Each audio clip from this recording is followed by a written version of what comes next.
என்னடா ஓடி வர? மாப்பிள்ள வரான். என்ன இருந்துச்சு? பல்பு வாங்கிட்டான் மாப்பிள்ள, பல்பு வாங்கிட்டான். என்ன மாப்பிள்ள சொல்ற? அம்மா மச்சான், இவன் நினைச்சு போனது என்னமோ வேற, அங்க நடந்தது என்னமோ வேற. ஏன் என்னாயிட்டு? அத்தை நிக்காங்க மச்சான் கிச்சன்ல. போச்சா, என் தம்பிக்கு அது கூட கொடுத்து வைக்கலையா? என்ன மச்சான் பண்ண? அவனுக்கு கொடுத்து வச்சது அவ்வளவுதான். வந்துட்டான். என்ன மாப்பிள்ள பிரைட்டா போனேன், டல்லா வர? அம்மா இருக்காங்க. போச்சா? ஆமாண்ணே. பல்பு வாங்கிட்டியா மாப்பிள்ள? ஆமா. என்ன பண்ண? இன்னொன்னு, நீ முன்னாடி ஓடி வந்ததை நான் பார்க்க தானே செஞ்சேன். கலோனி பையல இதெல்லாம் பார்க்க வந்திருக்க. அப்படிதானே செய்வேன். பாருங்கண்ணே, கொஞ்சமாவது கண்டிச்சு வைங்க அவனை. முடியாது முடியாது. என்ன நீங்களும் அவங்க கூட சேர்த்துக்கிட்டு திவ்யாவோட அண்ணன் மாதிரியே நடந்துக்கிட்ட மாட்டீங்க. எனக்கு திவ்யா யாருன்னே தெரியாது. எனக்கு என் மாப்பிள்ளை மட்டும் தான் தெரியும். பாத்தீங்களானே, நேரத்துக்கு தகுந்தாப்புல எப்படி பேசுறான்னு. அப்படிதானே பேசுவேன். சரி போ, என்ன நீ போ, நான் ரூமுக்கு போயிட்டு வரேன். மச்சான் கவனிச்சிங்களா? ஆமா, ரூமுக்கு போயிட்டான். என்ன பண்ண? சைகை பண்ணிட்டு வந்திருப்பான். அதான் அரவலாம ரூமுக்கு போறான். ஓஹோ அப்படி. ஆனா எப்படி மாப்பிள்ள, எந்த அனுபவமே இல்லாம கக்குற? அனுபவம் இல்லன்னு சொல்ற, ஆனா எல்லாமே தெரிஞ்சு வச்சிருக்க. அதெல்லாம் அப்படிதான் மச்சான். இது கூட தெரியலனா நான் எப்படி மச்சான் வெளிநாட்டுக்குள்ள போயிட்டு வந்திருப்பேன்? சம்பந்தமே இல்லாம பேசுறேன். இதே மாப்பிள்ள வெளிநாட்டுல கத்து கொடுத்தாங்க. அப்படியாப்பட்ட ஊர்ல இருந்துட்டு வந்திருக்க மச்சான். புரிஞ்சுக்கங்க மச்சான். நடு ரோட்ல எல்லாம் கிஸ் பண்ணுவாங்க, ஒரு மாதிரி இருக்கும், அவ்வளவுதான். இதுக்கு மேல என்கிட்ட எதுவும் கேட்காதீங்க. ஏற்கனவே நான் திறந்த புத்தகமா தான் இருக்கேன்னு எல்லாரும் நினைச்சிட்டு இருக்காங்க. இதுல இன்னும் வேற ஏதாவது கேட்டு என்னை கேவலப்படுத்திடாதீங்க. சரி மாப்பிள்ள.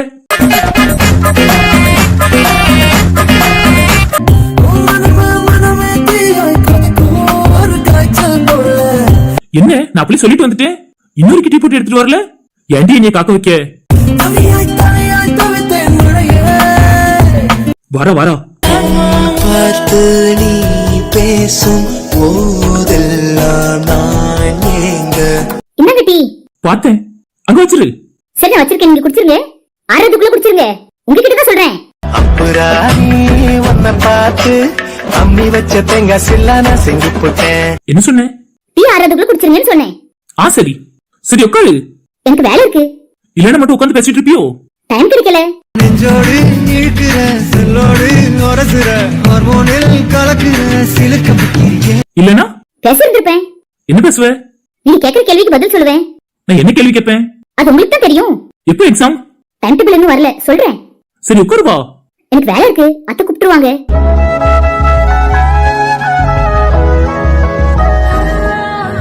அருகில் இருக்கும் உன் பார்வை வயசு கொள்ளுது. அன்னைக்கு மாமா இருந்தாங்க, அப்போ அப்பா காவியா எல்லாம் கிளம்புறாங்க அப்படின்னு காரணம் சொல்லிட்டு இருந்த. இன்னைக்கு எங்க அம்மா கூப்பிட்டுருவாங்கன்னு சொல்ற. அப்ப நான் இன்னைக்கு கூப்பிட்டா நீ வருவே? அனைக்கு சொல்லி என் நெஞ்சில் குருவி செலுது. இப்ப நீங்க டீ கொண்டு வான்னு சொன்னீங்க, நான் கொண்டு வந்திருக்கோம்ல. எதா சொன்னா? வேற என்ன சொன்னீங்க? அவ்வளவு எனக்கு புரியாது, இங்க விவரமாவே சொல்லுங்க. உனக்கு புரியாது? ஆமா புரியாது. பொய்.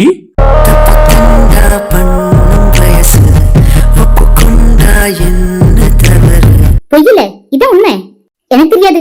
அப்ப நான் தெரிய வைக்கிறேன். முத்தத்தாலே பெண்ணே சேலை நெய்வேன் கண்ணே. வேலை இருக்கு, அத்தை கூப்பிடுவாங்க. போலாண்டி.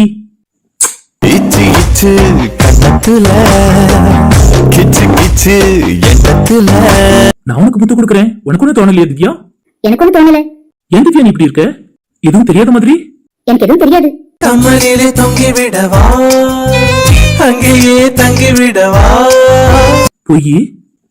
உன்னாசை வாசல் எல்லாம் பூட்டிக் கொண்டாயே, நான் முத்தச்சாவி போட்டு தீரத்தே.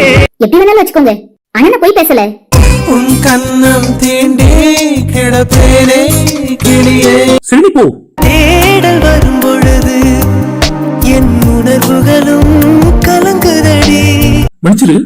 இணை பிரியாத நிலை பெறவே நெஞ்சில் யாகவே. என்ன வினோத், நீ என்ன இப்படி இருக்க? இன்ட்ரெஸ்ட் இல்லாத ஒருத்தங்களை தொடர்ந்து தப்புன்னு உனக்கு தோணல? நீ புரிஞ்சுட்டா இப்படி மாறின? பொண்டாட்டின்னு உடனே அட்வான்டேஜ் எடுக்கிறியோ? தப்பு வினோத். பொண்டாட்டியா இருந்தாலும் விருப்பம் இருக்கவங்களை தானே தொடணும். நீ என்ன தொட்ட? நான் அப்படிப்பட்டவன் இல்லையே. பெரிய நான் எப்படி இருக்கேன்? தப்பு பண்ற வினோத். நீ ஒண்ணும் இருக்கும் கிடையாது. அதனால சொன்னாலும் மடம் பண்ணுது. வா மாப்ள வா. சரி எல்லாரும் தள்ளி உட்காருங்க. ஏன் படுக்க போறேன்? டயர்ட் ஆயிட்டியா? ஆமா மாப்ள, ப்ளீஸ் நீங்க வந்து படுங்க. நீங்க ரொம்ப டயர்டா இருப்பீங்க. சரி மாப்ள. அப்புறம் என்னடா சொல்லுங்கண்ணே? பம்பு தானே? ஆமா மாப்ள. சரி, காலையில வேற கலர்ல ஷர்ட் போட்டிருந்தீங்க, அதையும் மாத்திட்டு இதை போட்டேன். ஆஸ் யூஷுவல் சேம் கலர்ல ஷர்ட் போட்டிருந்தேனா அதான் மாத்திட்டேன். நல்ல எண்ணம் மாப்ள, ஏதோ என்னால முடிஞ்சது. அப்புறம் கார்த்திக், உன் வீட்டுல ரைடு விழுந்துச்சா? அதை ஏன்டா கேட்க? விழுந்துச்சு. நீங்களே எதிர்பார்த்த மாதிரியே ரைடு விழுந்துச்சு. பாரு, என்ன சொன்ன உன் பொண்டாட்டி? என்னைய கூட்டிட்டு போலன்னு கேட்டாங்க. பிறகு எனக்கு இங்க இருந்து யாரெல்லாம் போறோம்னே தெரியாதே. பிறகு எப்படி நான் உங்களை கூட்டிட்டு வருவேன்? அதான் சொன்னேன். பிறகு புரிஞ்சுக்கிட்டாளா? ஆமா புரிஞ்சுக்கிட்டாங்க. அதான் அடுத்த வாரம் கன்னியாகுமரி போறோம். ஓஹோ, இங்க கூட்டிட்டு போல, அங்கேயாவது கூட்டிட்டு போன்னு சொல்லிட்டா. ஆமாண்டா, சூப்பர்டா. அப்ப தேவையான அளவுக்கு உனக்கு ரைடு விழுந்திருக்குங்க. ஆமாண்டா, அதனாலதான் நீ திருச்செந்தூர் வரமாட்டேன்னு சொன்னியா? ஆமா, எனக்கு திருச்செந்தூர் வரணும்னு தான் ஆசை. அவங்க தான் சன்ரைஸ் பார்க்கணும்னு சொல்லிட்டாங்களே. பிற என்ன பண்ண? அதான் சன்ரைஸ் பார்க்கட்டுமேனு கூட்டிட்டு போறேன். சந்தோஷம்டா, சந்தோஷமா போயிட்டு வா. காலந்தோறும் நெஞ்சில் வாடும் முந்தன் காதல் ஞாபகங்கள் தினம் தினம். கன்னியாகுமரி பார்த்தது இல்லையாமாவா? மும்பைல இருந்திருக்காங்களா? ஃபர்ஸ்ட் டைம் தான் பார்க்க போறாளா? ஆமாண்டா, நீ மும்பைல இருந்தே கொஞ்ச நாள். அப்ப என்ன பார்த்தேன்? ஆபீஸ் பார்த்தேன், என்னோட ரூம் பார்த்தேன். அவ்வளவுதானா? வேற என்ன எனக்கு தெரியும்? அந்த கேட்வே ஆஃப் இந்தியால இருக்குன்னு சொன்னாங்க. என்ன அங்கதானே இருக்கு? தாஜ் ஹோட்டல்ல அங்கதான் இருக்கு, எல்லாம் அங்கதான் இருக்கு. ஆனா நான் ஆபீஸோ ரூம் மட்டும் தான் பார்த்தேன். எனக்கும் மேல இருக்கியே. நீ நயகரா ஃபால்ஸ் பார்க்கலையாமோ? அதெல்லாம் பார்த்திருக்கேன், நல்லா இருக்கும்டா. நாங்க தான் பார்த்திருக்கோமே படத்துல. அதே மாதிரி கேட்வே ஆஃப் இந்தியாவையும் படத்துல பார்த்தா போதாது, அங்க போய் பார்க்கணும்னு என்ன கட்டாயமா? எல்லாம் ஒரு மெமரிஸ் தான். நீங்க என்ன அங்க எங்கேயும் பார்த்துட்டு இருக்கீங்க? நீங்க என்ன பாத்தீங்க? நானாடா உங்க 2 பேரும் பார்த்துட்டு இருக்கேன். விளையாட்டு பண்ணாதீங்கண்ணே. கல்யாணம் முடிச்சதுக்கு அப்புறம் ஹனிமூனுக்கு எங்க போனீங்க? நீ எங்க போன?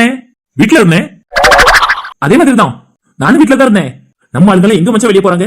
ஆமா மாப்ள, துப்பி செலவழிஞ்சிருமோன்னு நினைச்சு ஒரு இடத்துக்கு போறது கிடையாது. அப்படி கிடையாது, எனக்கு எங்கேயும் போக இன்ட்ரெஸ்ட் இல்ல, அதனால நான் போகல. நீ எங்க மாப்ள போற? நானும் வீட்டுல தான்.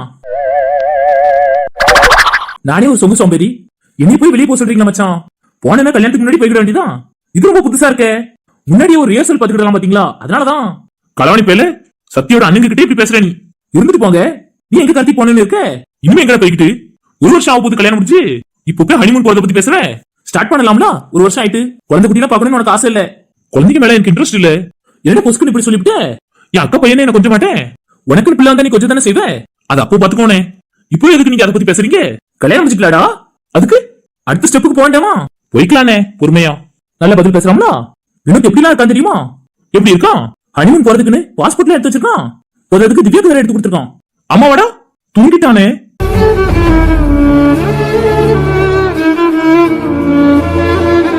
கனவெல்லாம் நீதானே, விழியே உனக்கே உயிரானே. அதுக்குள்ளயா? இவன் எப்ப தூங்குனா? படுத்து கிடந்துட்டு கேட்டுட்டு இருப்பேன்னு சொன்னா அதுக்குள்ள தூங்கிருக்கான். அதானடா.